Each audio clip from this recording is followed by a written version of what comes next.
আচ্ছা, তো সে তো বলে 400 পিস পরোটা বিক্রি করে, তোমার কি আদৌ মনে হয় সেখানে 400 পিস পরোটা থাকে? একটা কথা বলি, আমার হাড়ির গামলাটা দেখো।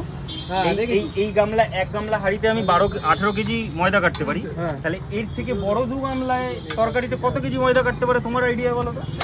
আমার তো মনে হচ্ছে এর থেকে মানে 3 গুণ।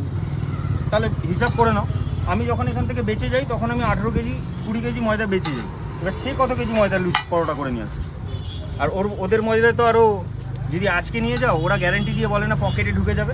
হ্যাঁ, অরিজিনালে ওদের পরোটা তুমি নিয়ে এসে কালকেও যদি বাড়িতে যদি নিয়ে এসে পরশু দিনকেও যদি রাখো না, ওদের পরোটা ওরকমই সেম নরম থাকবে। কেন জানো? কেন? ওরা ময়দার সঙ্গে কেমিক্যাল মেশাই দেয়। আমার পরোটা থাকবে না, আমি সবাইকে বলে দিই ভাই বাড়িতে গিয়ে 1 ঘন্টার মধ্যে খেয়ে নিবি, প্লেন ময়দার পরোটা আছে, শক্ত হতেই পারে, করে আমাকে ব্লেম করবি না। ওরা তো তেল ছাড়া বানায়, কি মনে হয় কি দিয়ে বানায়? তোমার মনে হয় তেল ছাড়া পরোটা হয়? তাই তো বলে যে তেল ছাড়া পকেট পরোটা। এখন যদি ফুচকার দোকানে বলে আমি আলু ছাড়া শুধু টক জল দিয়ে ফুচকা দেবো, তুমি খাবে? না, ডেফিনেটলি না। সেম। আমার 6:30 থেকে ওপেন হয়, 12টা 11:30টার মধ্যে শেষ।